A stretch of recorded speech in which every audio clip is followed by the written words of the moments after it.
Pero commonly, yun, increase in urination, inom ng tubig, frequent, so hindi na normal. Tapos, yan, minsan may pain sa abdomen during palpation kapag ano siya. Quickly rolling. Hello? Hello, sir. Hello? Hi, everyone. Paano? Tuloy-tuloy na? Ayun guys, a golden afternoon. So Doc, na-observe ko, recently we had a lot of cases involving kidney and liver problems, no? So let's talk about that, Doc. Firstly, ano ba yung mga karaniwang causes or sanhi ng kidney or liver problem? Alright, so actually ang dami, no? Ang daming pwedeng possible cause ng liver and kidney. So, dami actually factors na pwede mag-cause ng liver and kidney disease. Pwedeng that is infection, that could be a bacterial or viral. Other is parasitic infection. Other na is congenital diseases, no? So it involves yung mismong structure ng liver and kidney, may problema na. Other is toxicity, no? That could be from poisoning, that could be from drug toxicity din, overdose. Ganyan siya.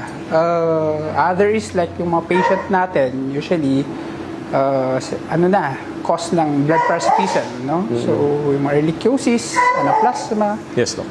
ganun siya. Okay. So, yun, actually multiverse yung cause. So, and depende. Actually, also minsan age-related, no? Okay. So, syempre, as they grow older, din siya, nagde-deteriorate na yung organ mismo. Just like humans. Yes, parang sa tao lang din. Doc, ano naman yung karaniwang signs or symptoms to say na may liver or kidney problem yung mga alaga natin? So, actually, it depends. It depends kada pasyente. So, iba-iba ang manifestation. Yung iba, pero commonly, yun, increase in urination, inom ng tubig, frequent, so hindi na normal. Tapos, yan, minsan may pain sa abdomen during palpation kapag ano siya, less appetite, no? Less active, halata din. Vomiting. Okay? So, ganun. Usually, ganun ang pinaka-common symptoms ng mga liver and kidney diseases. Ayun, ako, first-hand may experience ako nung alaga ko, Doc. Yes, sir. Nagkaroon ng severe kidney problem. Sa kanya naman, vomiting. Akala ko dati yung parang lang, di ba, Doc, pag nalipasan sila, Doc, nagsusuka sila ng parang may bula-bula, di ba? Yes. Akala ko ganun lang before. Tapos pinatest ko na nung SDMA test nga. Ayun na, na pala, 40% damage na damage ang kidney. Yes. Ayun, on that note, Doc, ano naman yung mga test natin to confirm na meron ngang kidney or liver problem yung patient? Yes. There are some basic tests to mga further diagnostics ngayon for liver and kidney diseases. Siyempre, for kidney problems, yan, urinary-related diseases, pinaka-common pa rin dyan, urinalysis. Yes, Doc. Next is yan, ultrasound. Then here comes the blood chemistry, no? Blood assays for liver and kidney panels to check kung kumusta. Check yung mga BUN, creatinine, ALT, ganun. Other is yan, mga SDMA tests. So those are blood chemistry naman. Okay. Imaging actually, X-ray that could help. Kaya din, Doc. Yes. Okay. Sa cases ng mga kidney stone, nakikita sa X-ray. Okay. Ayun, Doc, pwede bang meron ba tayong preventive measures naman? I mean, kailangan bang magkaroon muna ng signs bago natin pa-test? Or pwede namang kahit wala pa pinapakita ng signs, pa-test na tayo? Oo. Actually, it is recommended na kahit walang simptomas yan, magpapatest tayo. Kung baga, papasok tayo sa pangalan na to, general physical exam, or yearly annual check-up. So, kahit walang simptomas, pwede nating iraran yan. CBC niya, urinalysis, lab test, iraran yan. Yes, to check lang kung kumusta yung function ng organ. When we say general check-up, Doc, ano yung mga usualing laboratory test na gagawin? So, pinaka-basic kapag sa pangalan nito, liver and kidney problems, yan, pinaka-basic urinalysis pa rin. Tapos, urine chemistry, blood chemistry, and complete blood count. We do that. Okay. Ayun guys, i-plug ko lang. Currently sa shop, meron tayong mga package, no? Promo package. Meron tayong mga general check-up package. Ayan, alam ko, I believe meron na ring package for kidney and liver tests, no? So, feel free to visit our clinic para malaman nyo rin yung mga promos na yun. Ayun, na-plug ko lang kasi related sa sa discussion. Last question, Doc. Ako, marami akong na-encounter na customers sa shop na actually pinagmamalaki pa ng ibang owners na yung pagkain ng mga dogs nila or cats, human food. Alright. Sabi nila, mas ganado nga ang kumain, mas antaba nga ngayon, mas malusog, ganyan. Oo. Para lang magkaroon tayo ng experts knowledge from a doctor. Safe ba talaga, Doc, na i-consume ng mga pets natin is human food din? Kahit na walang additives like salt or seasoning, ganyan. Okay ba talaga yun, Doc? Okay. Alright. When it comes to mga ganyan, kasi ang tanong is, anong table food? Diba? So, diverse naman ang table food eh. Kasi sometimes vegetables, may mga vegetables na pwede naman sa pets, no? Pero yung mga processed foods, like any commercially available, hot dogs, everything, hindi talaga recommended. Okay.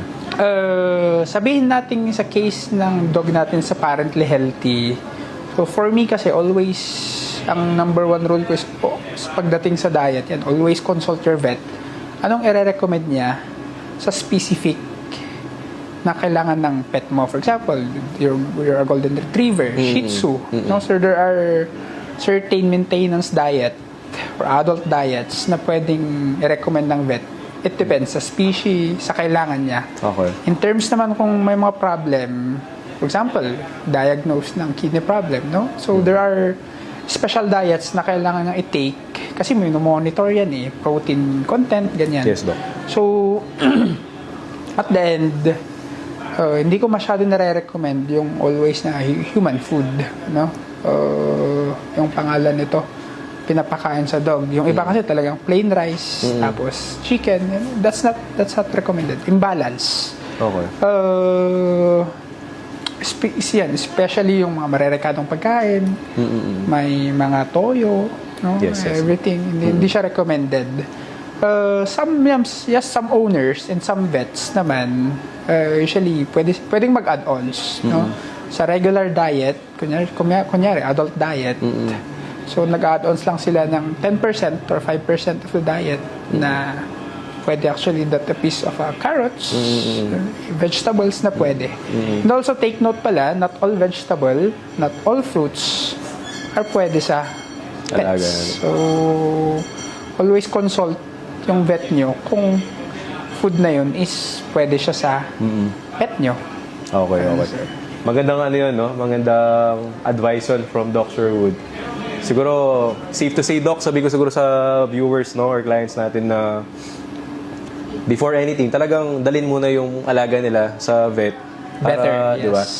Para ma-design ni Doc yung best diet din sa mga alaga natin. In accordance sa needs and sa current status ng pet. Pasyente, yes. Ayun, so when in doubt, consult your vet. Yan, Yes. yun siguro yung yun yung siguro makuha natin na advice talaga kay Doc, no? Nagustuhan ko yung Doc. Talagang kasi minsan maraming owners na yung nagbabaka sakali, Doc, di ba? O pwede naman siguro to. Wala naman sa Trial Google. and error. Oo. So, mahirap kapag too late na, di ba? Pag na-damage na, ayun. Ay, mahirap agapan. Sa mga gulay, Doc, ano yung mga example ng bawal sa mga pets? Hindi, yung pwede na lang. Ay, pwede. Sige. Rephrase ko lang. Sa mga gulay, Doc, ano yung mga example na safe sa mga alaga natin? Sa gulay, actually, madami naman. So, we have potato, pero number one sa rule sa potato, kailangan maluto. Boil siya. Okay. Hindi, toxic actually ang raw. Raw potato. Pwede rin ang carrots, some leafy vegetables, no? Petchay, ganyan, Kangkong, beans. Doc. Ganun siya, but in a small amount, hindi siya yung sobrang, yun yung magiging 50% of the diet, nagiging kangkong na. Ganun. Pinaka-common, squash. Squash. It's a very common naman na pwede available na pwede pet natin. Okay. Thank you, Doc, sa pag-share nung knowledge mo about the topic ngayon.